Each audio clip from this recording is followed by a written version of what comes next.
Ate, hanggang kailan ba tayo magtitiis sa amoy na to? Nandidikit na sa damit ko. Parang latigo ang boses ni Luningning na tumama sa likuran ko.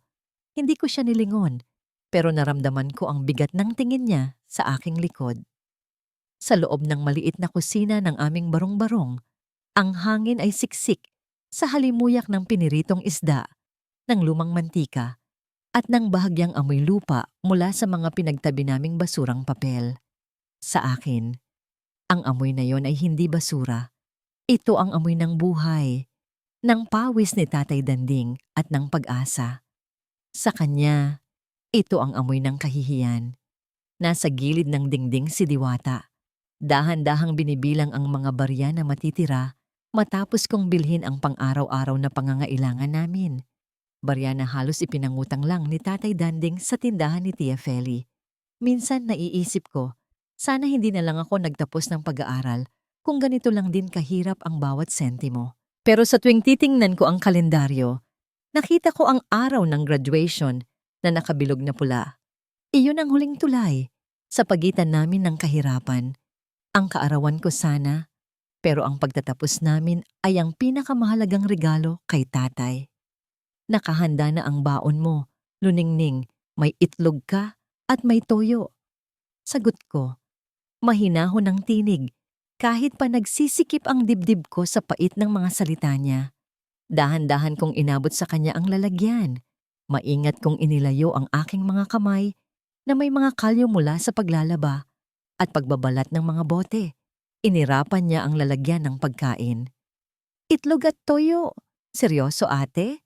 Magtatrabaho ako sa isang cafe ngayon. What if may makakita sa kin? Ibang-iba yung food trip nila sa tin. Ang dami kong hiya sa buhay, ate. Hindi naman tayo magtatagal dito, Luningning. Bulong ko, na parang sa hangin ako nakikipag-usap, hindi sa kanya. Sa graduation, maghahanap tayo ng magandang trabaho. Makakahanap na tayo ng paraan para makaahon si tatay. Makaahon? Ate, hindi tayo aahon kung nakatali tayo sa amoy ng basura.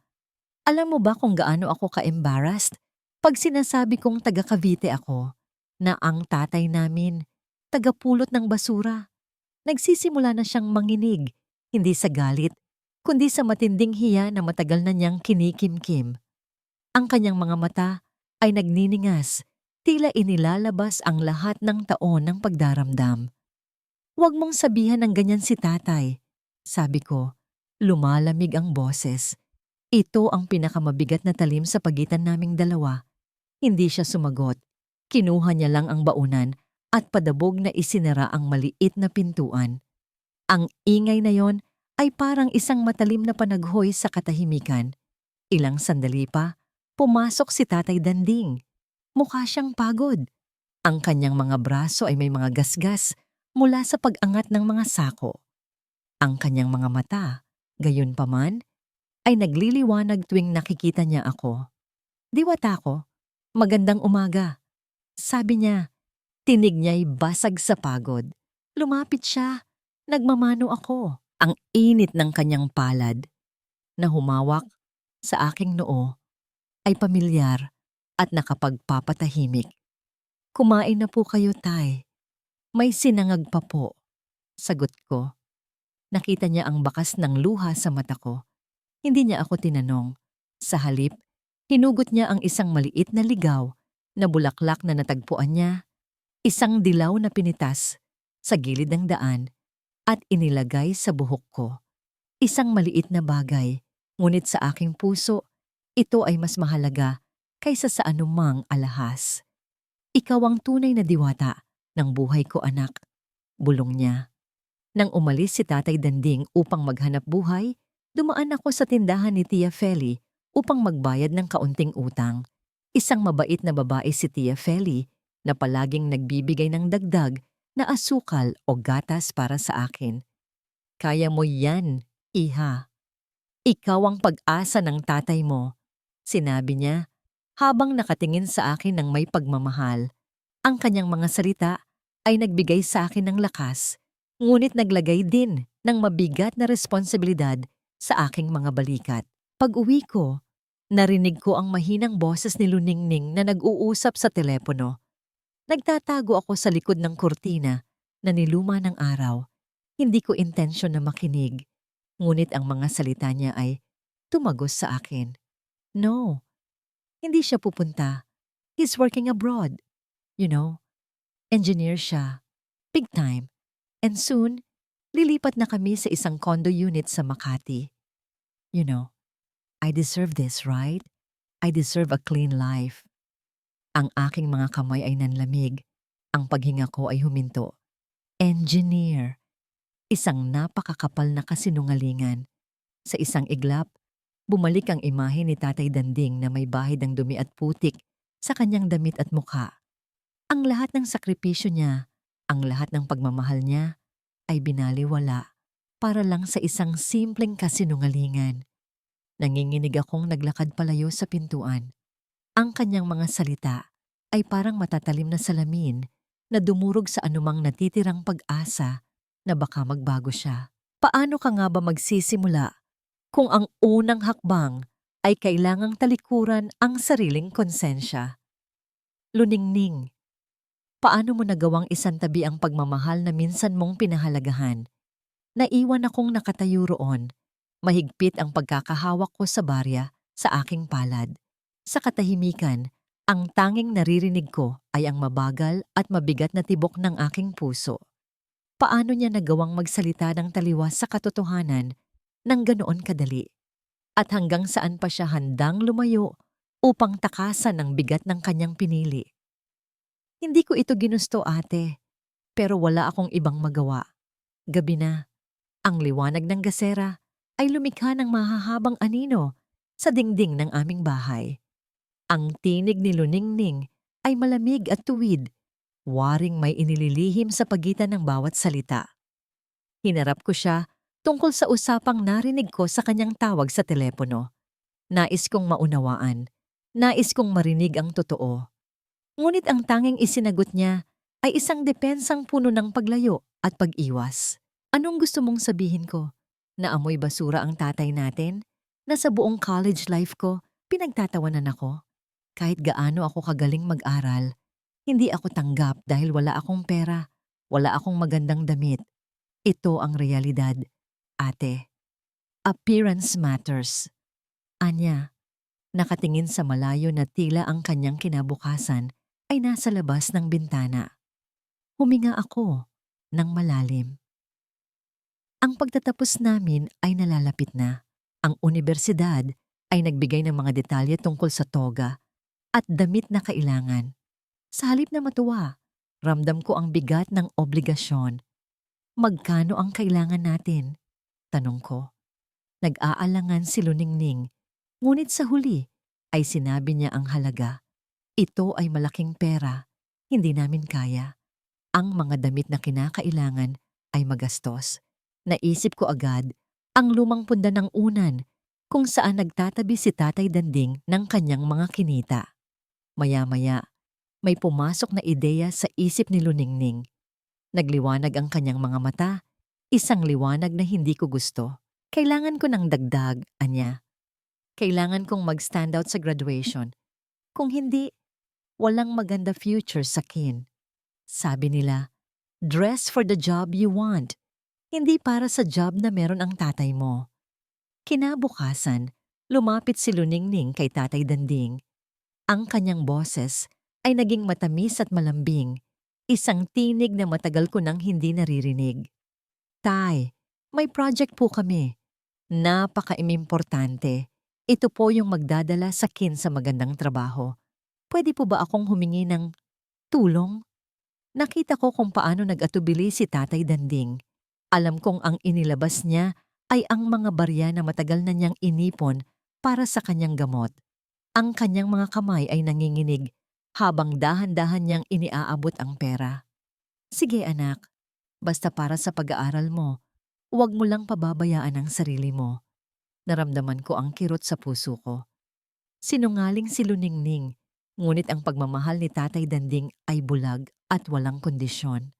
Ako, sa kabilang banda, ay hindi humingi ng tulong. Sa halip, nagtungo ako kay Aling Celia Isang kapitbahay na naglalaban ng damit. Nagmakaawa ako sa kanya. Aling Celia, kahit gabi na po, kahit hanggang hating gabi, ako na lang po ang maglalaba. Pambayad lang po sa toga namin. Sinabi ni Aling Celia na, kawawa ka naman Diwata.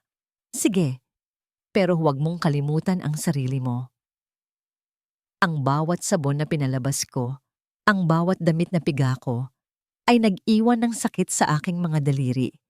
Ngunit sa isip ko, ito ay isang sakripisyo para sa utang na loob na hindi ko kailanman mababayaran. Sa aking pag-uwi, bitbit ang kaunting barya. Naabutan ko ang aking pinaglabaan ay isang lumang puting polo ni Tatay Danding. Kahit sira-sira na ang tahi, ito ay ang pinakamaganda niyang damit. Naisip ko, kailangang maging presentable si Tatay sa graduation namin.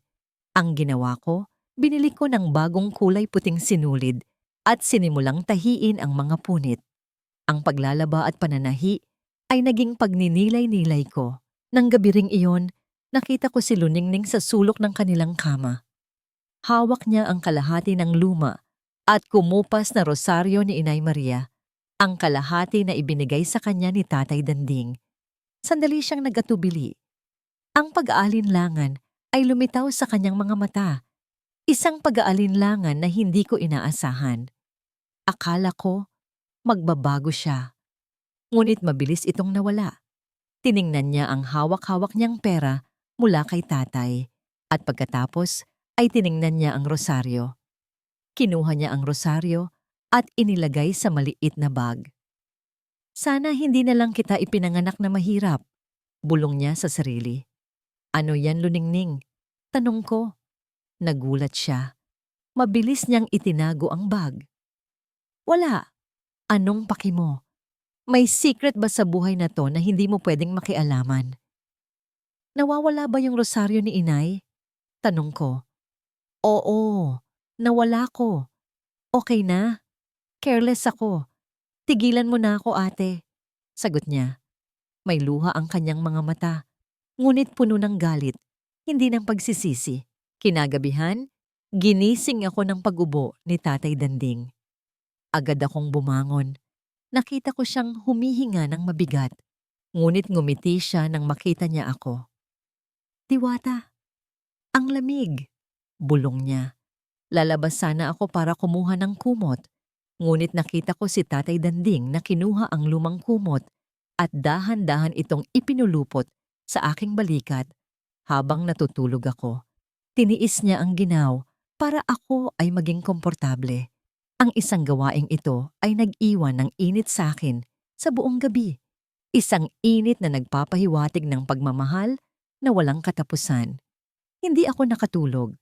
Kinabukasan, habang naglalakad ako pabalik galing sa pagkuha ng tubig sa gripo ng komunidad, nakita ko si Luningning. Nagmamadali siyang naglalakad, may hawak na malaking shopping bag mula sa isang mamahaling butik. Ang kanyang mga mata ay nagniningning sa kagalakan, isang kagalakan na matagal ko nang hindi nakikita. Ngunit ang daan na dinaanan niya ay ang daan papunta sa pawn shop. Nakita ko kung paano niya sinunggaban ang pinto. Tinitingnan niya ang paligid na tila may lihim siyang tinatago. Ang kanyang pagmamadali ay nagpapahiwatig ng isang kasalanan. Ang pagtingin sa mga pinaghirapan ni Tatay Danding ay hindi sapat. Ang pagbebenta sa alaala ng aming ina ay ang huling patak. Ang bagong damit na suot niya sa araw ng aming graduation ay magiging damit na may bahid ng dugo ng alaala. Magkano ba ang presyo ng isang damit? At magkano ang kapalit ng alaala? Ang tanong na yon ay tumimo sa aking puso. Ito ang puhunan ko sa kinabukasan, ate.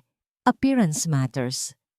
Ang mga mata ni Luningning ay nagniningas habang inilalabas niya ang damit graduate mula sa paper bag na tila isang hiyas na natagpuan sa gitna ng putik. Ang kaniyang bawat kilos ay nagpapakita ng labis na pagmamahal sa sarili. Isang pagmamahal na nakalimutan ang lahat ng pinagdaanan namin. Kung hindi mo ibabalik yan, Luningning, sasabihin ko kay Tatay ang totoo. Hindi project yan. Babala ko. Ang totoo? Ang totoo ay ayaw kong matulad sa'yo, martyr. Aanhin mo ang utang na loob kung wala kang makain. Ano ba ang gusto mo? Maging mahirap kami habang buhay dahil lang sa konsensya mo. Puno ng pagkasuklam ang kaniyang tinig. Ang salitang martyr ay isang matalim na kutsilyo na bumaon sa aking dibdib. Ang pagmamahal ko sa pamilya ay itinuring niyang isang kalokohan. Hindi na ako sumagot. Pumasok ako sa maliit na silid. Kinuha ko ang lumang puting polo na matagal ko nang pinaglaba at sinisimulang tahiin. Ang bawat tusok ng karayom ay may kaakibat na dasal.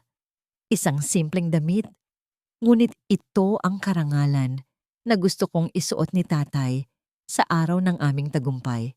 Nang makita ni Tatay Danding ang polo, hinawakan niya ito ng may pag-iingat, tila isang napakamahal na regalo. Ang kanyang mga mata ay nag-init at hindi niya kailangang magsalita. Para po sa inyo, Tay. Dapat, sa araw na yon, kayo ang pinakamagandang tignan, sabi ko. Ngumiti. Salamat anak, hindi mo kailangang gawin to. Pero, salamat, bulong niya. Alam kong ang bawat tahi sa polo ay nagpapaalala sa kanya ng mga tao ng hirap at pagmamahal. Habang papalapit ang araw ng graduation, lalong tumitindi ang tensyon. Nakita ko si Luningning na nagpa-practice mag-pose sa harap ng sira-sirang salamin. Ang kanyang pagmamataas ay lalong lumalaki. Ang ganda mo anak, sinabi ni Tatay Danding na tumitingin sa kanya ng may pag-ibig. Sana nga tay, sana lang. Bulong niya. Tumalikod agad at umalis. Isang hapon, habang ako'y naglalakad pa uwi, narinig ko ang mapang-asar na boses ni Aling Marites, ang tsismosa ng kanto na nakaupo sa labas ng tindahan ni Tia Feli. Kawawa naman, no? Graduates na, pero amoy basura pa rin ang tatay. Naku, baka pag nakita ng mga kaklase nyo, isipin pa na janitor lang ang tatay nyo, Diwata. Yan ba ang pinagmamalaki mo? Aniya, sumasabay ang mga tawa ng ilang nakikinig. Ang aking dugo ay kumulo. Ngunit pinigilan ko ang sarili. Para kay Tatay Danding, kailangan kong maging matatag. Ngunit ang mga salitang iyon ay hindi nagtagal at tumagos kay Luningning. Nang gabing iyon, bago matulog, hinarang ni Luningning si Tatay Danding sa labas ng pintuan. Ang kanyang mukha ay seryoso, walang bakas ng kagalakan. Tay, pakiusap. Huwag na kayong pumunta bukas. Ayokong mapahiya. Anya, ang kanyang tinig ay malamig, matigas. Nagbago ang ekspresyon ni Tatay Danding. Ang mga linya sa kanyang mukha ay lalong lumalim. Ang kanyang mga mata, na puno ng pag-ibig, ay napuno ng matinding kalungkutan. Pero anak, ito ang araw ng tagumpay ninyo. Bulong niya. Wala kaming victory kung nandoon kayo, tay. Sa damit nyo, sa itsura nyo, hindi ko kailangan ng hiya bukas. Anya, matalim ang bawat salita. Sa kabilang dingding, nanatili akong tahimik. Ang aking kamay ay nakadikit sa malamig na kahoy. Naramdaman ko ang paghihirap ni Tatay Danding. Ang kanyang pagmamahal ay lubos. Ngunit ang pagtanggi ni Luningning ay ganap din. Pagkatapos ng matagal na katahimikan, narinig ko ang malalim na buntong hininga ni Tatay Danding. Sige Luningning, kung yan ang gusto mo. Nang umalis si Luningning, lumapit ako kay Tatay Danding. Nakita ko siya na nakaupo sa sahig, nakatingin sa kisame. Ang kanyang mga kamay ay nanginginig, hindi sa lamig, kundi sa matinding sakit. Hayaan mo na ang kapatid mo, Diwata. Baka tama siya. Marumi ako. Bulong niya, tinig niya'y basag. Lumuhod ako sa harapan niya, hinawakan ko ang kanyang kamay. Hindi po kayo marumi, tay. Hinding-hindi. Pagkatapos, hinugot niya ang maliit na kahon ng kahoy na palagi niyang itinatago. Binuksan niya ito at nakita ko ang kalahati ng rosaryo ni Inay Maria. Matagal niya itong tinitigan at pagkatapos ay bumulong siya sa larawan ni Inay na nasa loob ng kahon. Malapit na, Maria. Malapit ko nang tuparin ang pangako ko at sana tama ang pagpili ko. Bulong niya. Nalito ako. Anong pangako? Anong pagpili? Nang gabing iyon, hindi ako nakatulog. Ang mga salita ni Luningning at ang kalungkutan ni Tatay Danding ay naglaro sa aking isipan. Pagsikat ng araw, naghanda kami para sa graduation. Habang nag-aayos ako, nagulat ako nang makita ko si Tatay Danding na naglalagay ng panyo sa bulsa ng kanyang lumang polo. Tay, saan po kayo pupunta? Hayaan mo na ang kapatid mo. Anya, tumingin sa akin. Ang kanyang mga mata ay mayroong apoy. Pero hindi ko pwedeng pabayaan ang araw na to. Manonood ako. Hindi niya ako makikita, pero nandoon ako. Hindi ako pwedeng maging traidor sa inyo. Ang kanyang determinasyon ay nagpainit sa aking puso. Ngunit ang aking takot ay lalong lumaki. Natatakot ako sa mangyayari kapag nakita ni Luningning si tatay. Paano kung maging mas masahol pa ang maging katapusan ng araw na to? Ang tanong na yun ay umikot sa aking isip habang naglalakad ako papalabas. Ang mainit na araw ng Mayo ay nagbibigay ng matinding sikat sa malawak na campus.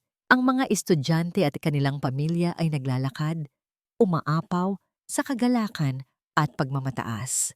Ang simoy ng hangin ay nagdadala ng amoy ng mamahaling pabango na salungat sa amoy ng alikabok at pawis na nakasanayan ko.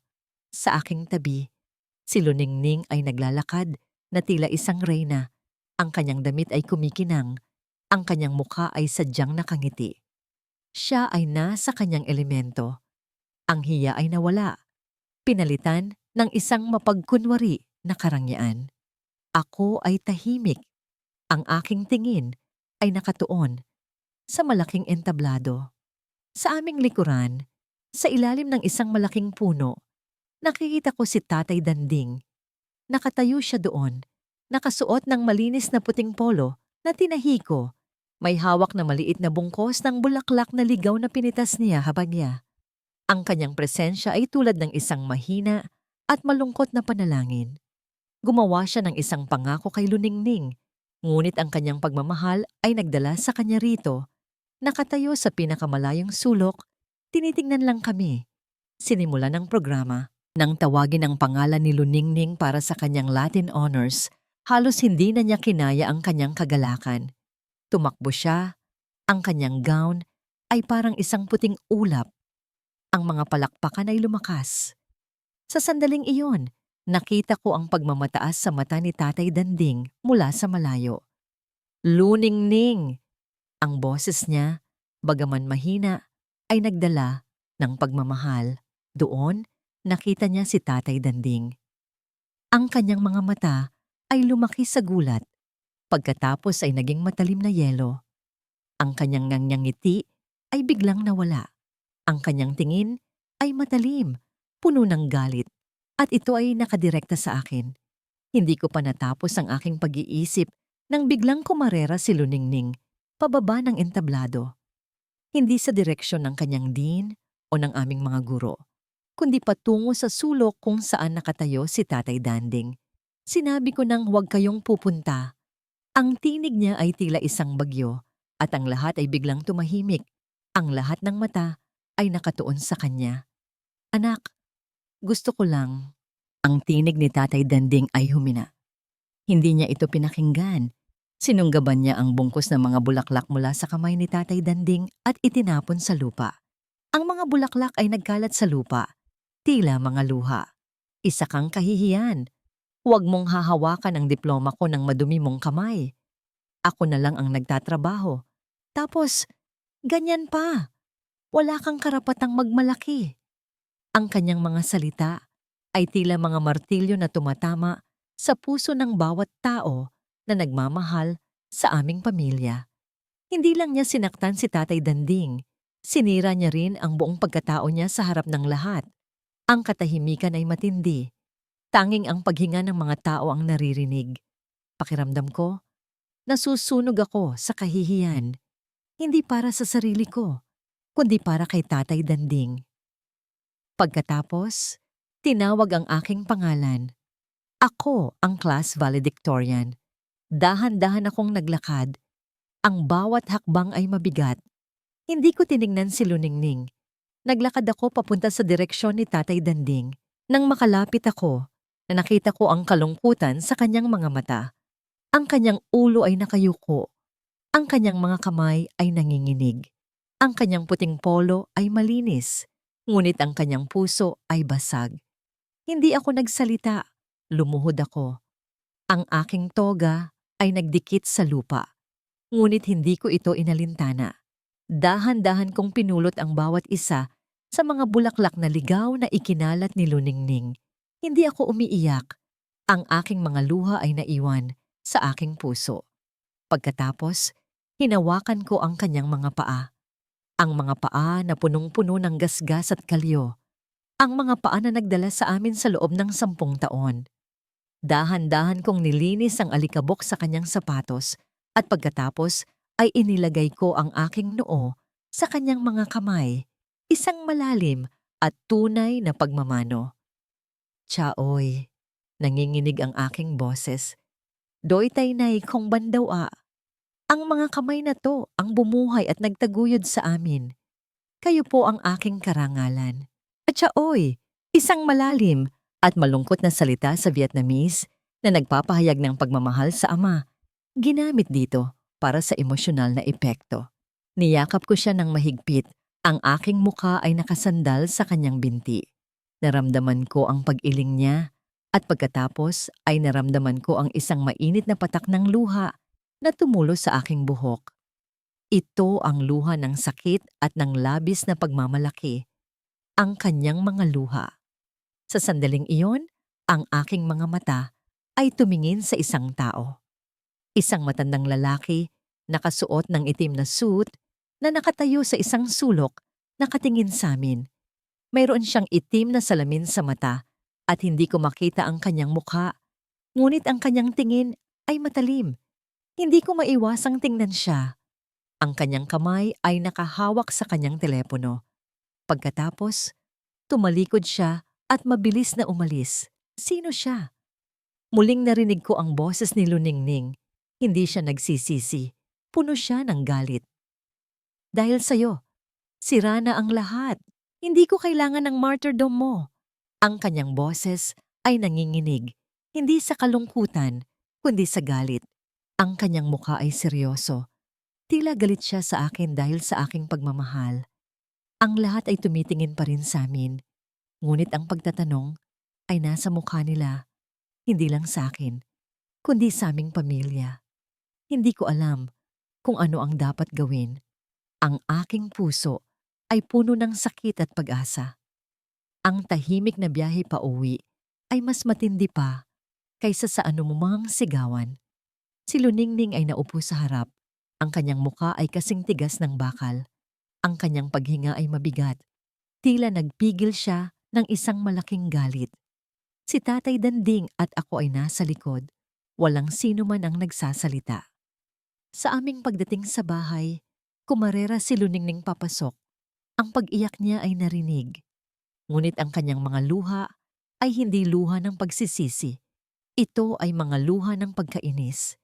Ang kanyang graduation, ang kanyang big moment, ay sinira ko raw. You ruined everything, ate. Nagsasawa na ako sa pagiging mahirap.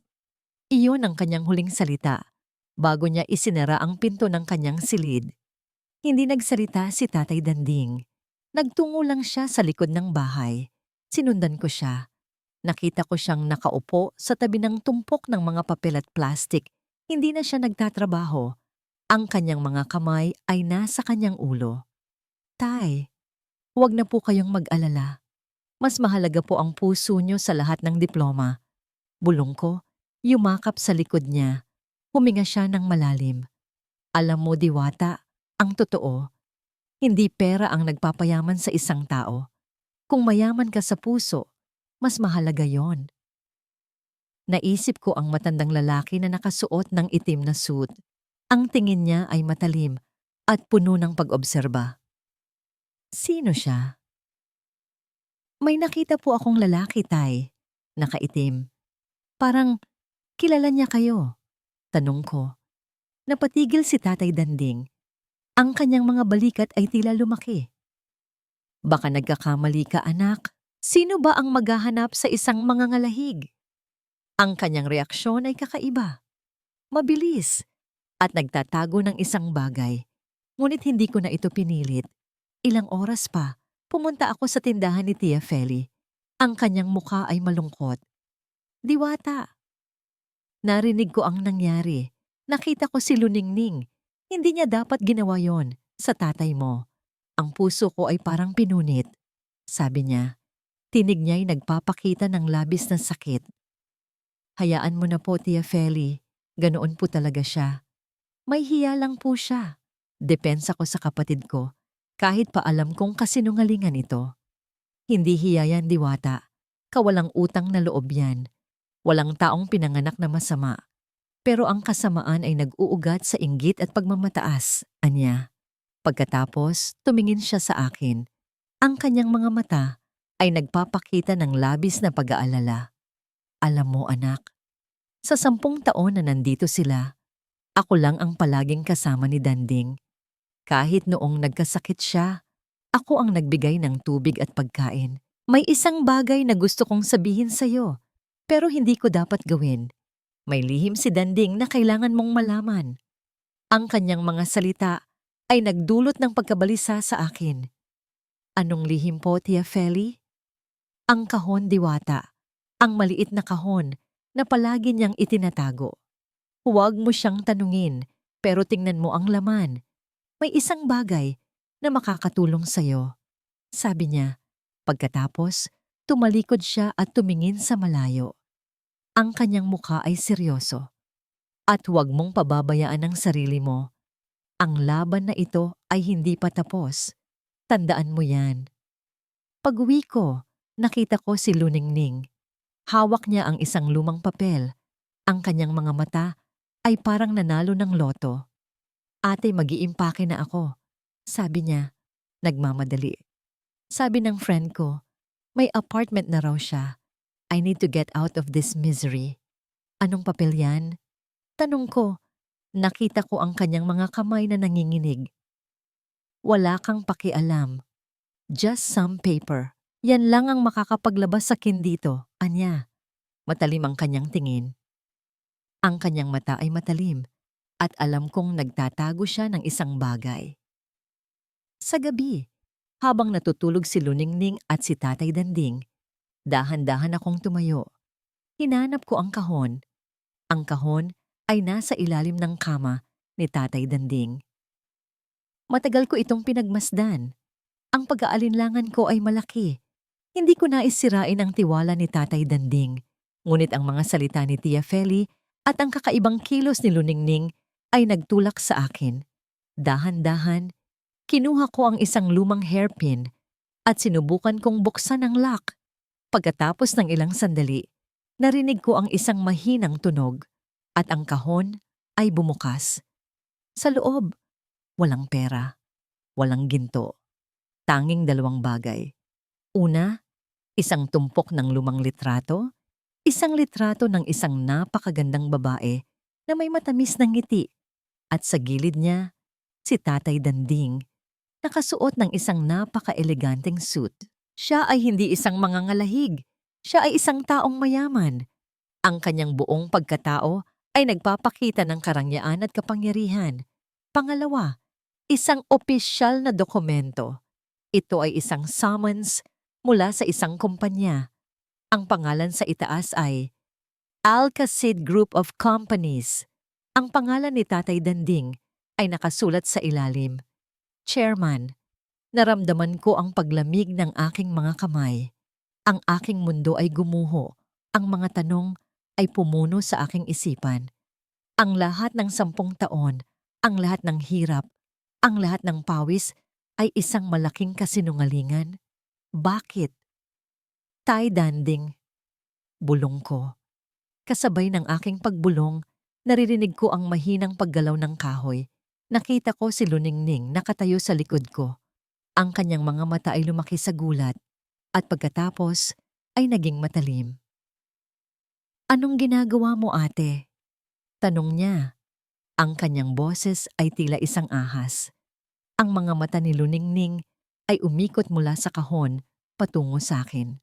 Ang kanyang mga labi ay nanginginig, hindi sa takot, kundi sa galit na may kasamang labis na pananabik. Siya ay hindi nag-aalala tungkol sa privacy ni Tatay Danding.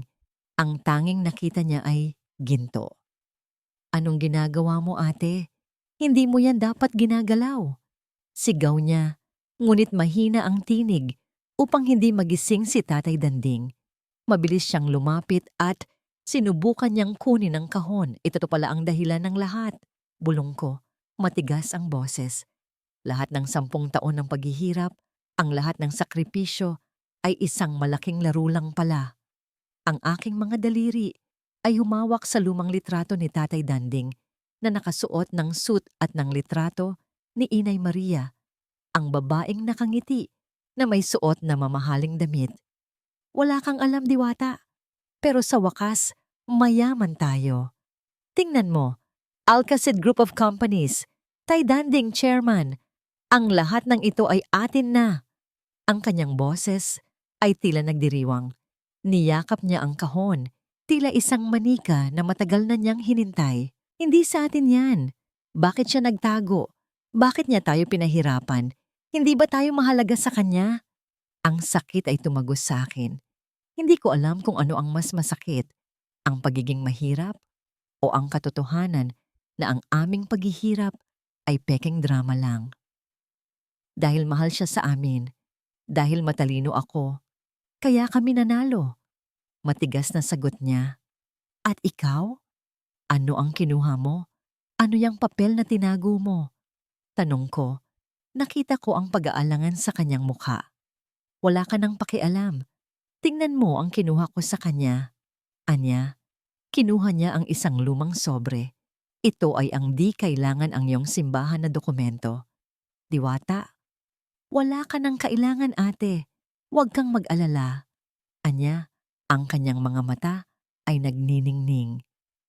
Ngunit ang kanyang mga salita ay puno ng pagtatago. Ang kanyang pagmamadali ay nagdulot ng labis na pag-aalala. Ano ang alam niya na hindi ko alam? Nang umaga, umalis si Luningning. Nagpaalam siya kay Tatay Danding. Ang kanyang boses ay matamis. At sinabi niya na pupunta siya sa Maynila para maghanap ng trabaho. Ang kanyang pagngiti ay tila isang maskara. Mag-ingat ka, anak, sabi ni Tatay Danding. Ang kanyang mga mata ay malungkot. Nang siya ay umalis, hindi ako nakatiis. Lumapit ako kay Tatay Danding at inilabas ang mga litrato. Ang kanyang mukha ay nagulat at ang kanyang katawan ay nanginginig. Bakit, Tay? Bakit natin tinago ang lahat ng ito?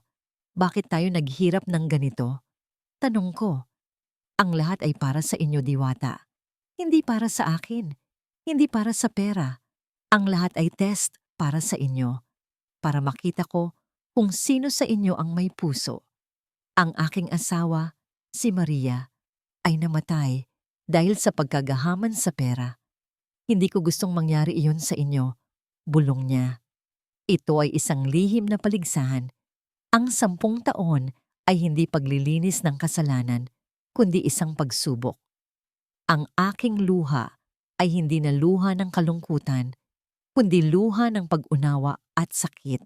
At ano ang resulta? Tayo marayang. Ikaw, Diwata, ikaw ang nanalo. Ikaw ang may puso ni Maria. Ikaw ang may pag-ibig sa kapwa-tao, Manem. Anya, naiwan akong nakatayo doon. Ang panalo na ito ay hindi ko hinahangad. Ang aking kaligayahan ay hindi nais. Dahil ang kaligayahan na ito ay nagdulot ng sakit sa aking kapatid. Sa aming paligsahan, ang panalo ay hindi tungkol sa kung sino ang nakakuha ng pinakamaraming ginto, kundi sa kung sino ang pinakamatalino. At ngayon, paano ko gagawin ang aking sarili na isang ang madilim na sulok ng aming barong-barong ay tila lumaki, naging isang malawak na silid na puno ng mga alingaw-ngaw ng kasinungalingan. Nakaupo ako sa lupa. Ang mga kamay ko ay nakahawak sa mga litrato At sa summons ng Alcacid Group of Companies, 10 taon. 10 taon ng paghihirap, pagdarasal at pag-asa na ngayon ay naging isang malaking palabas lang pala. Ang pag-amin ni Tatay Danding ay parang malamig na tubig na ibinuhos sa aking pagkatao. Test of heart. Ngunit ang test na ito ay nagdulot ng labis na sakit kay Luningning. At ngayon, ang kapatid ko ay umalis. Dala-dala ang galit at pagtataksil. Hindi ko to ginusto, Diwata. Wala akong pinili, kundi ito. Bulong ni Tatay Danding. Ang kanyang mukha ay puno ng matinding kalungkutan. Kailangan kong iligtas ang kaluluwa ninyo mula sa sumpa ng kayamanan. Pero Tay, ang aking tinig ay nanginginig. Bakit hindi niyo kami sinabi? Sana, tinulungan ko na lang si Luningning na maintindihan ang lahat ng ginawa niya, ang pagsuway niya, ang galit niya, ay nag-ugat sa pagtatago ninyo. Ang aming pag-uusap ay nababalot sa labis na emosyon. Ang totoo, hindi ako galit kay Tatay Danding. Ang kanyang motibasyon ay malinis, ngunit ang kanyang paraan ay mapait. Ang kanyang pagsasakripisyo ng sarili niyang karangalan at kaligayahan ay nag-iwan ng malalim na sugat sa aming relasyon. Hindi ka na dapat magtago, Tay. Hindi na ito isang private matter. Ito na ang oras para harapin ang mundo. Sabi ko, tumayo ako at inayos ang kanyang lumang polo. Nang gabing iyon, lumabas ako at nagtungo kay Tia Feli. Ang tanging tao na pinagkakatiwalaan ko ngayon ay ang taong nakakita sa aming totoong buhay. Tia Feli, kilala niyo ba si Tatay Danding? Ang totoo niyang pagkatao? Tanong ko. Ang matandang babae ay hindi nagulat. Kilala ko, Diwata. Siya si Dante Alcacid. Ang kanyang asawa, si Maria, ay namatay dahil sa stress mula sa kumpanya. Iyon ang dahilan kung bakit siya nagtago. Ayaw niyang matulad kayo sa kanyang asawa. Anya, ang kanyang mga mata ay puno ng labis na pag-unawa. Pero si Luningning po, umalis siya. Kumuha siya ng isang papel. Parang may ninakaw siya. Bulong ko. Ang papel na kinuha niya, Diwata, ay ang fake deed of sale ng lupa na ito. Akala niya, yun ang titulo ng barong-barong na to. Sagot ni Tia Feli. Ang totoo, ang papel na yon ay isang trap para sa kanya. Ginawa yun ni Danding para makita kung gaano siya kaganid, pero huli na ang lahat. Nang makita ko ang katotohanan, naramdaman ko ang isang matalim na sakit. Ang pagiging desperado ni Luningning ay nagtulak sa kanya na maging isang magnanakaw. Ang kanyang pagiging hiya ay ginawang isang kasalanan. Bumalik ako sa bahay at naghahanap ako sa gamit ni Luningning. Ang kalahati ng rosaryo ni Inay Maria ay nawawala na. Ang aking luha ay tumulo. Pati ang alaala. Luningning, kinuha mo rin. Huwag mong sisihin ang sarili mo, Diwata. Kailangan mo na siyang bitawan. Sabi ni Tatay Danding, nasa likod ko. Hindi ko siya bibitawan. Kapatid ko siya. Ako ang nag-alaga sa kanya. Kailangan kong iligtas siya, Tay. Kahit sa sarili niya. Sabi ko. Kinuha ko ang telepono. Kailangan kong tawagan si Luningning. Kailangan kong sabihin sa kanya na huwag na niyang gamitin ang pekeng titulo. Pero pinigilan ako ni Tatay Danding. Huwag, Diwata. Hindi na ngayon ang oras. Ang board meeting ng Alcacid Group of Companies ay sa loob ng 2 araw. Kailangan nating manatiling tahimik hanggang doon. Bakit, Tay? Dahil ang papel na kinuha niya ay magagamit ng mga kalaban. Hindi lang niya ninakaw ang titulo ng lupa. Kinuha niya rin ang power ko. May kasabwat si Luningning sa loob ng Alcacid Group. Kailangan nating mag-ingat. Anya, ang kanyang mga mata ay puno ng labis na kaba. Ang isang simple at emosyonal na drama ay naging isang malaking labanan. Ang aking luha ay natuyo. Hindi na ito tungkol sa pera o ang araw ay sumikat sa Cavite. Ngunit ang liwanag nito ay hindi nagdala ng kapayapaan. Sa loob ng aming barong-barong, ang hangin ay mabigat sa tensyon. Ang aming buhay ay hindi na isang simpleng kwento ng kahirapan at pag-ibig. Ito ay isang estratehikong labanan para sa kapangyarihan at katotohanan. Sinimulan namin ni Tatay Danding ang paghahanda para sa board meeting ng Alcacid Group of Companies. Hindi na siya isang mangangalahig. Siya ay naging isang general na naghahanda para sa kanyang huling digmaan. Diwata, kailangan mong manatili rito. Magbabantay ka. Hindi natin alam kung sino ang kalaban, sabi niya. Hindi ko kayo pababayaan, Tay. Kung may kasabwat si Luningning sa loob, kailangan nating malaman kung sino. Kailangan kong hanapin si Luningning, sagot ko. Hinawakan niya ang aking kamay. Alam ko, anak, pero ang iyong kapatid ay masyadong malayo na. Ang kanyang puso ay puno na ng galit. Ang tanging paraan para matuto siya ay ang makita ang karma. Ang pag-iisip na yon ay masakit. Hindi ko gusto ang karma para kay Luningning. Gusto ko ang pagbabago. May isa pa akong bagay na kailangan, Tay, sabi ko. Inilabas ko ang aking kalahati ng rosaryo ni Inay Maria. Ito ay luma, ngunit ang bawat butil ay may dalang alaala. Nawawala na ang kalahati ni Luningning. Binenta niya ito para sa damit niya. Ang mga mata ni Tatay Danding ay napuno ng labis na kalungkutan. Alam ko, anak. Narinig ko siya. Matagal na siyang nawala sa atin. Kung makita ko siya, kailangan kong ibalik ito sa kanya. Ito ang alaala niya. Baka makakatulong ito sa kanya. Bulong ko. Ang 2 araw ay mabilis na lumipas.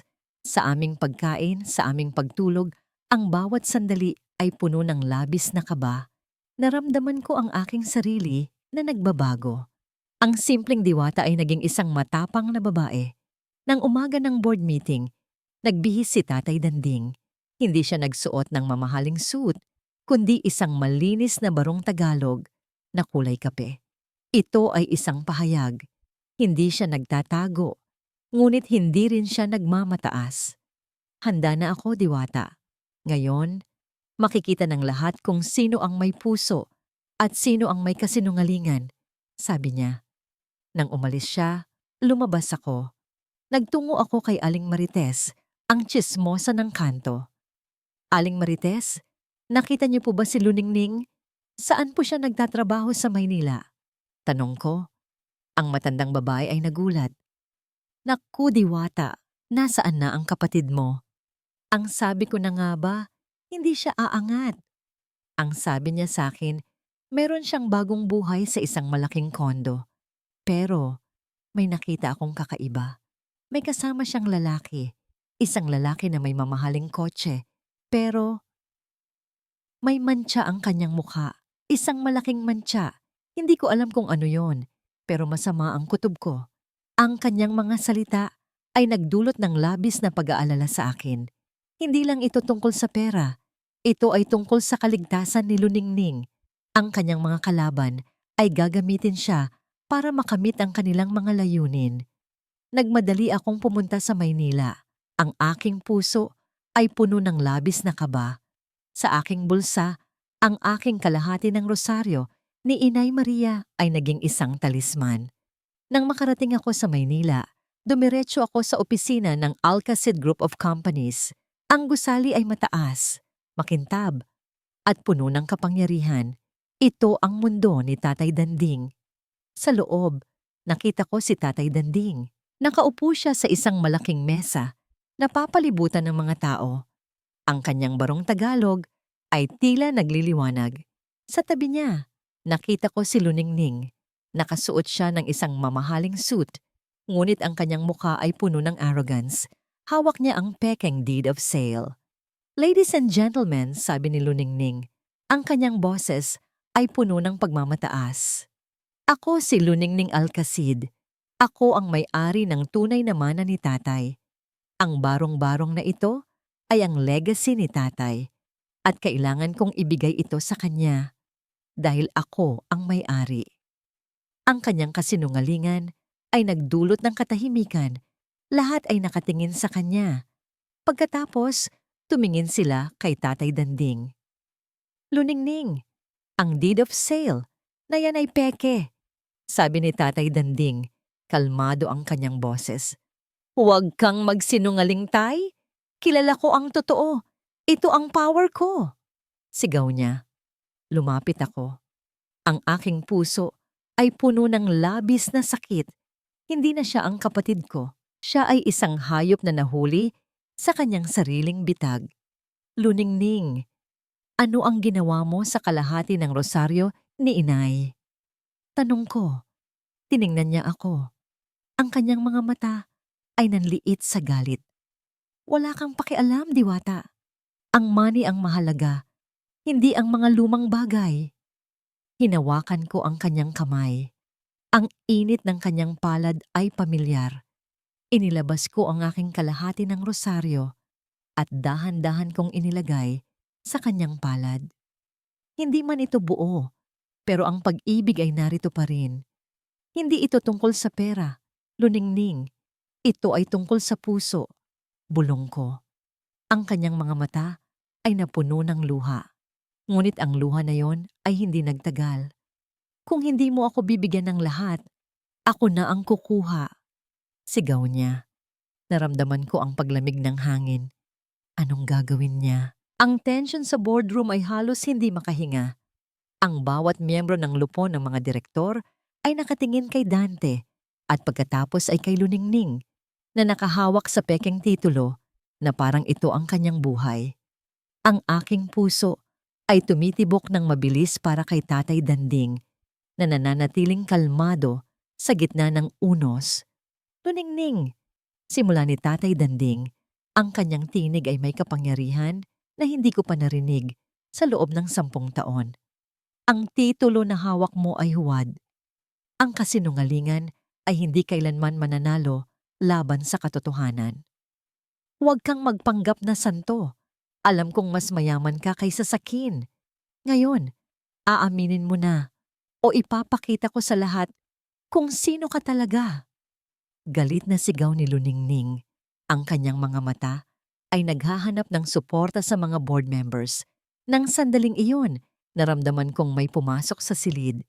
Isang matikas na lalaki, ang lalaking nakasuot ng itim na suit na nakita ko sa graduation. Ang kanyang mukha ay pamilyar, ngunit hindi ko maalala kung saan. Ang lalaking ito ay naglalakad patungo sa amin na may malalim na pag-aalala sa kanyang mga mata.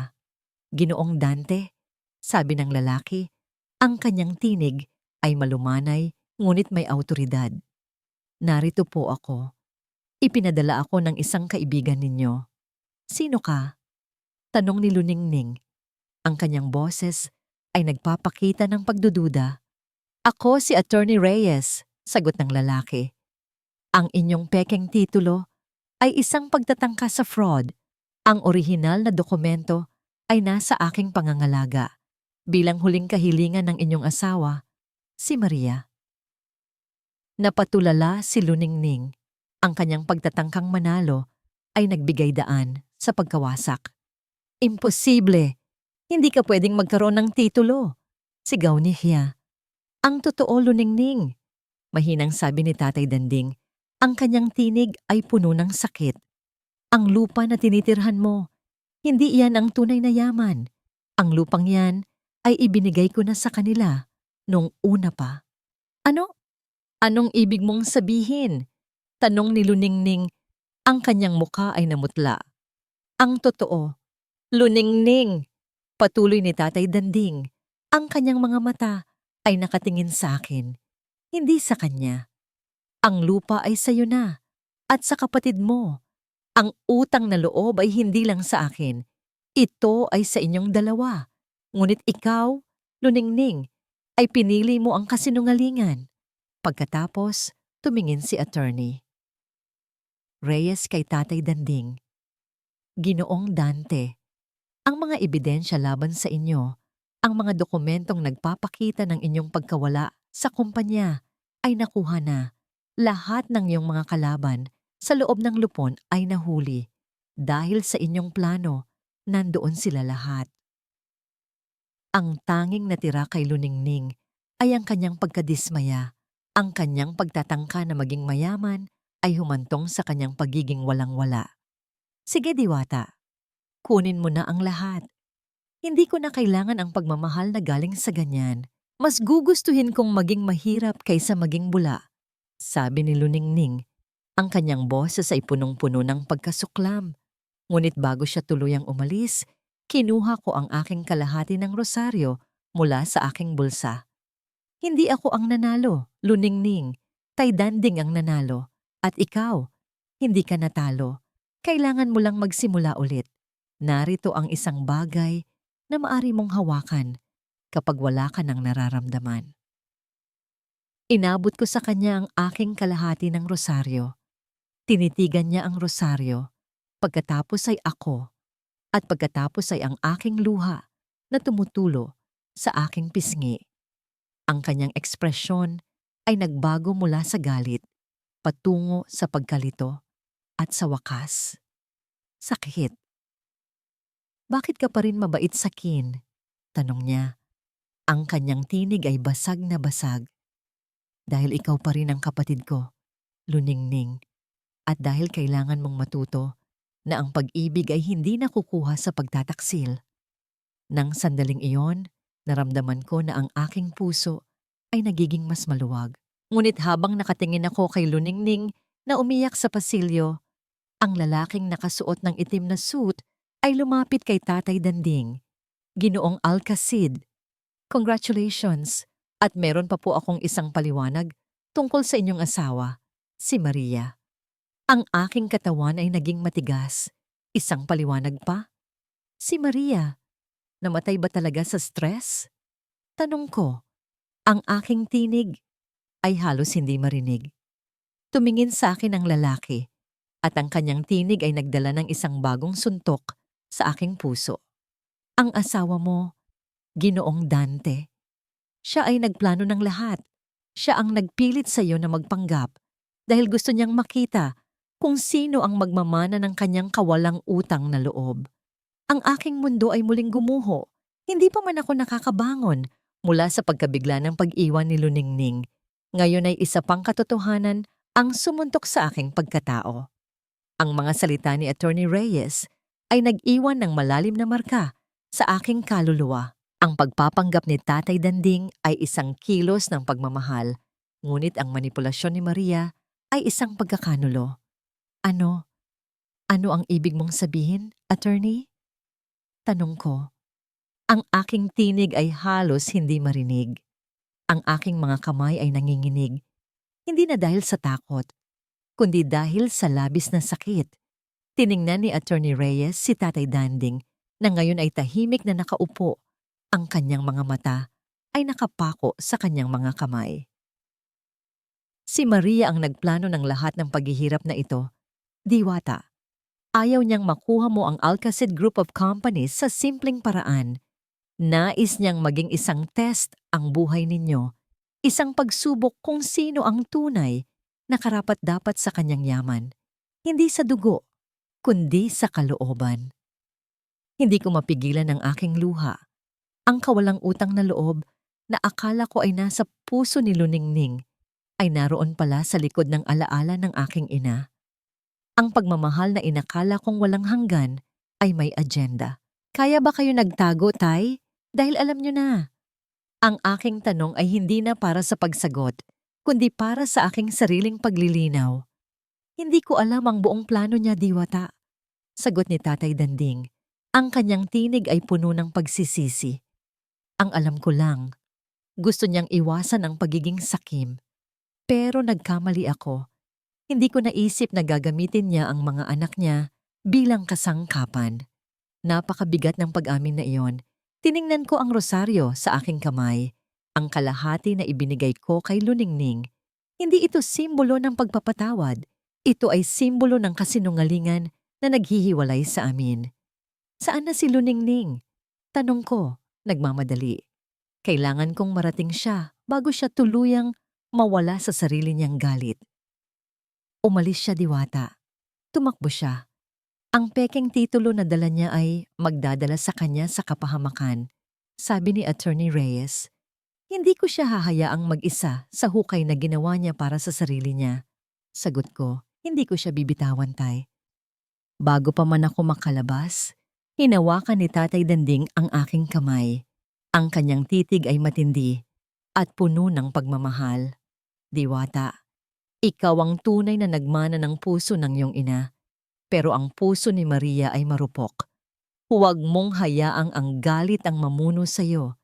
Hindi mo kailangang maging katulad niya. Magpatawad ka, Diwata. Ang pagpapatawad ang tunay na kapangyarihan. Ang salitang pagpapatawad ay parang isang mabigat na bato na unti-unting gumulong sa aking dibdib. Hindi ko maintindihan kung paano ako magpapatawad sa isang taong nagpahirap sa akin at sa isang taong ginamit pa ang aking ina para manipulahin ang lahat. Saan ko siya hahanapin, attorney? Tanong ko. Sa apartment na binanggit niya sa telepono, sa isang mamahaling lugar. Ngunit mag-ingat ka, Diwata. Maaring may kasabot siya na hindi mo inaasahan. Sagot ng abogado. Naiwan akong nakatayo sa gitna ng malaking boardroom. Ang yaman ay nasa aking harapan. Ang pagkilala ay nasa aking likuran. Ngunit ang kailangan ko lang ay ang aking kapatid na babae. Patawarin mo ako, inay. Bulong ko sa sarili ko. Patawarin mo ako sa hindi ko pagkaunawa sa iyo. Ngayon, kailangan kong ayusin ang pagkakamali ng lahat. Paano ko muling bubuuin ang isang relasyon na ginawa lamang sa mga kasinungalingan? At paano ko mapapatawad ang isang taong nagpahirap sa akin? Kahit pa yon ay plano ng taong pinakamamahal ko, naramdaman ko ang bigat ng lahat. Ang pagtataksil ni Maria, ang pagpapahirap ni Tatay Danding, at ang pagkawalang hiya ni Luningning, ngunit mas matindi pa rin ang pagmamahal ko sa kanila. Ang pagpapatawad ay hindi madali, ngunit ito ang tanging paraan para makalaya ako sa kadena ng trahedya. Nagmaneho ako patungo sa Maynila. Hindi na iniisip ang aking graduation. Ang tanging nasa isip ko ay ang kapatid ko. Bawat kanto ay tila nagpapaalala sa akin ng mga oras na tinanggihan niya ako, ng mga salitang binitawan niya, at ng kanyang pag-iisa sa gitna ng karangyaan. Nang marating ko ang apartment complex, ito ay marangya at tahimik, taliwas sa ingay ng Cavite. Ang aking lumang damit ay tila isang kahihiyan sa gitna ng mga mamahaling sasakyan. Nahanap ko ang unit na sinabi ni Attorney Reyes. Kumatok ako. Walang tugon. Ang pinto ay hindi nakakandado. Ang aking puso ay bumagalang pagtibok. Pumasok ako. Ang loob ay madilim at magulo. Ang mga mamahaling kasangkapan ay tila binasag. Sa gitna ng sala, nakita ko si Luningning. Nakaupo siya sa sahig. Ang kanyang magandang damit ay punit-punit. Ang kanyang mukha ay hindi na mayabang, kundi walang emosyon. Ang mga mata niya ay tuyo. Tila naubusan na ng luha. Luningning. Tawag ko, dahan-dahan lumapit. Hindi siya gumalaw. Ang kanyang tingin ay nakatuon sa isang bagay sa kanyang kamay. Ito ay ang kalahati ng rosaryo ni Inay Maria na ibinigay ko. Kinuha ko ito sa iyo, ate. Mahina niyang sabi. Ang kanyang tinig ay halos hindi marinig. Kinuha ko ito dahil gusto ko ng buo. Gusto kong maging buo ako. Hindi ko alam na ang kabuuan pala ay nasa aking tabi na. Lumapit ako at umupo sa tabi niya. Ang pagitan namin ay tila isang hukay, ngunit ang aking puso ay gustong abutin siya. Sino ang kasama mo, Luningning? Sino ang nagtulak sa'yo? Tanong ko. Siya. Siya ang taong nangako sa akin ng kawalang hiyaan. Sabi niya, tutulungan niya akong maghiganti. Ngunit nang makita niya ang papeles, umalis siya. Wala siyang pakialam sa akin. Ang tanging gusto niya ay ang kumpanya. Naramdaman ko ang pagod. Hindi lang pagod ng pagmamaneho, kundi pagod ng 10 taong pag-aalaga sa isang taong ayaw magpagamot. Wala na siya rito. Wala na ring pera. Sabi ni Luningning. Ang lahat ay nawala, ate. Lahat ng pangarap ko, lahat ng hiya na sinubukan kong takasan, ay narito pa rin. Mas masakit pala ito kaysa sa pagiging mahirap. Kinuha ko ang kanyang kamay at ang aking kalahati ng rosaryo ay nagdikit sa kanya. Sa wakas, Ang mga piraso ay nagkaisa. Magsisimula ulit tayo, Luningning. Hindi sa Maynila, kundi sa Cavite. Sa aming bahay. Hindi na tayo magtatago. Hindi na tayo mag-iisa, sabi ko. Sa unang pagkakataon sa loob ng mahabang panahon, nakita ko ang pagbabago sa kanyang mukha. Ang galit ay unti-unting naglaho, pinalitan ng isang matinding kalungkutan. Patawarin mo ako, Diwata. Patawarin mo ako sa paghamak ko sa iyo, sa paghamak ko kay Tatay Danding. Niyakap ko siya ng mahigpit. Ang yakap na ito ay hindi puno ng kagalakan, kundi ng pangako. Ang pangako ng paghilom. Magpatawad ka muna sa sarili mo, Luningning. At pagkatapos, magpatawad tayo sa isa't isa. Ngunit habang yakap namin ang isa't isa, hindi ko maalis sa isip ko ang mga huling salita ni Attorney Reyes, ang pagpaplano ni Maria. Ang sakit ay naroon pa rin. Isang tanong na hindi masagot. Kung ang pagmamahal ay isang laro at ang aking ina ang nagplano, sino pa ang matitira kong mapagkakatiwalaan sa mundong ito? Ang pag-alis namin mula sa mamahaling apartment ay parang isang mabagal na paggising mula sa isang masamang panaginip. Si Luningning ay tahimik. Ang kanyang mga mata ay nakatingin sa kawalan. Ngunit sa pagkakataong ito, walang galit o kayabangan ang nakita ko. Tanging kalungkutan na pumupunit sa kaluluwa. Hawak pa rin niya ang kalahating rosaryo. Nang makabalik kami sa Cavite, ang aming barong-barong ay tila naghihintay sa amin. Hindi bilang isang simbolo ng paghihirap, kundi bilang isang simula ng pagpapakumbaba. Nakita namin si Tatay Danding na nakaupo sa labas, naghihintay. Ang kanyang muka ay kalmado na ngayon, ang bigat ng 10 taon ay tila naibsan na. Tay, tawag ko, at lumapit si Luningning, hindi sa akin, kundi sa kanya. Anak, sabi ni Tatay Danding. Ang kanyang tinig ay may malambot na tono na hindi ko pa narinig mula nang marinig ko ang katotohanan tungkol kay Maria. I'm sorry, Tay, sabi ni Luningning. Ang mga salitang ito ay nagmula sa kailaliman ng kanyang pagkatao. Patawarin mo ako sa lahat, sa pagkamuhi ko sa inyo. Patawarin mo ako sa kasinungalingan. Lumapit si Tatay Danding at hinawakan ang mga kamay ni Luningning. Ang mga kamay na yon na minsay nanginginig sa hiya, ngayon ay nanginginig sa pagsisisi. Hindi ko kailangan ng iyong paumanhin, Luningning. Ang kailangan ko lang ay ang makita ang dignidad mo. Ang dignidad na hindi kailangang ipamukha sa iba. Sabi ni Tatay Danding, ang pagmamahal ay hindi para sa mga karapat-dapat. Ang pagmamahal ay para sa lahat ng nagkakamali. Ang sandaling iyon ay puno ng katahimikan at paghilom. Ang pagpapatawad ay hindi tungkol sa paglimot sa kasalanan, kundi tungkol sa pagpili na magpatuloy ng magkakasama. Nang sumunod na linggo, ang board meeting ng Alcacid Group of Companies ay naganap. Si Tatay Danding, na ngayon ay nakasuot ng barong, ay nagpahayag ng kanyang desisyon.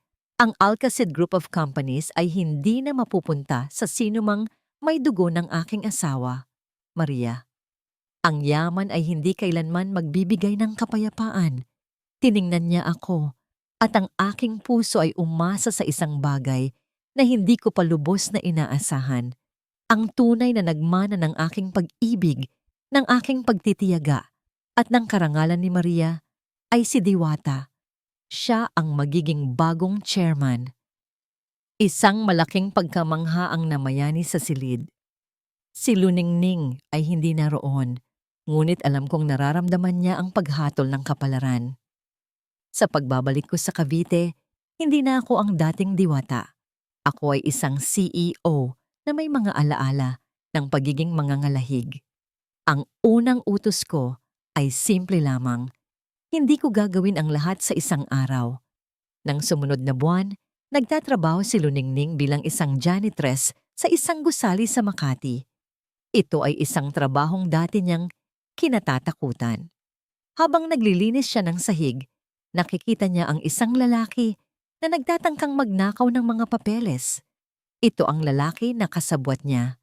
Nang makita siya ng lalaki, Ang dating kasabwat, sumigaw siya, "Ikaw, ano ang ginagawa mo rito?" "Ako? Nagtatrabaho," sagot ni Luningning, kalmado.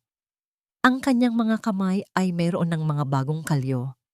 Pero ang totoo, ako ang nag-ulat sa iyo dahil hindi na ako ang taong kinikilala mo. Sa wakas, ang karma ay dumating, hindi bilang isang pagpaparusa mula sa labas, kundi bilang isang desisyon mula sa loob. Ang huling eksena ay sa tabi ng libingan ni Maria. Kasama ko si Tatay Danding at sa aming tabi, nakatayo si Luningning na nagdala ng isang simpleng bulaklak. Hindi na kami nag-aaway. Hindi ko siya kayang patawarin ng lubusan, Tay. Sabi ko, tinitingnan ng libingan. Pero pinapalaya ko na siya. Ngumiti si Tatay Danding. Hindi na siya nagaanyong mayaman o mahirap. Tama yan, Diwata. Ang paghilom ay nagsisimula kapag hindi mo na hinahayaan ang mga alaala na magdikta ng iyong kinabukasan. Niyakap ko si Tatay Danding. Ang init ng kanyang yakap ay hindi nagmumula sa yaman, kundi sa katotohanan. Ang yaman ay hindi nasusukat sa suit o sa pera. Ang tunay na yaman ay ang kakayahang magpatawad, ang paghilom ng sugat, at ang pagmamahal na nananatili kahit pa ang lahat ay naglaho. Ang paghilom ng sugat ay hindi nangangailangan ng oras, kundi ng tapang na magsimula muli. Mahal kong mga tagapakinig, mga kaibigan kong nasa puso, sa bawat himig ng boses na inyong narinig, sa bawat pagluha at bawat pagngiti ninyo, narito na tayo sa dulo ng ating paglalakbay. Maraming salamat sa inyong paglalaan ng inyong mahalagang oras, lalo na habang kayo ay abala sa inyong mga gawain.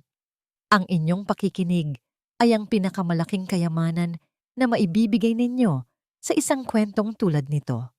Sa totoo lang, ang pagsulat sa mga yugto ng sakit ni Diwata, ang mga kalyo sa kamay niya, ang hapdi ng pagtanggi ni Luningning, ang mga bahaging iyon ay halos hindi ko matapos.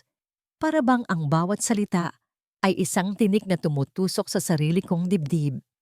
Ngunit pinilit kong ituloy dahil alam kong sa bawat hirap na pinagdaanan nila, mayroong liwanag na naghihintay. Ang kwentong ito ay nag-ugat sa isang simpleng paniniwala. Kahit gaano pa kadilim ang gabi, may mga munting mitya ng kabutihan na hindi kailanman mamamatay sa puso ng tao. Ang buhay ay puno ng mga pagsubok at minsan, ang mga pagsubok na yon ay nagmumula pa sa mga taong pinakamamahal natin. Ngunit ang pagtitiis ng isang ina, ang katapatan ng isang anak, at ang lakas na humingi ng tawad, iyan ang mga tunay na gintong hindi kayang nakawin ng sinuman. Sana ang paglalakbay ni Diwata at Luningning ay maging inspirasyon na sa gitna ng pinakamalaking pagkadapa.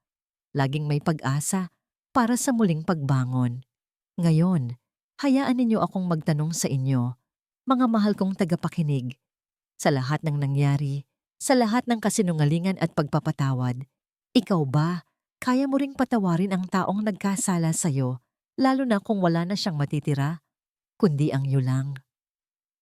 Ito ay isang kwentong Tagalog, ngunit ang emosyon nito ay universal. Hayaan ninyong maging tahanan natin ang inyong mga komento. Kung kayo ay naramdaman, kung kayo ay napaisip, huwag kalimutang mag-like at ibahagi ang kwentong ito sa iba pang mga nanay na nangangailangan ng kaunting pag-asa sa kanilang araw. Muli, maraming salamat.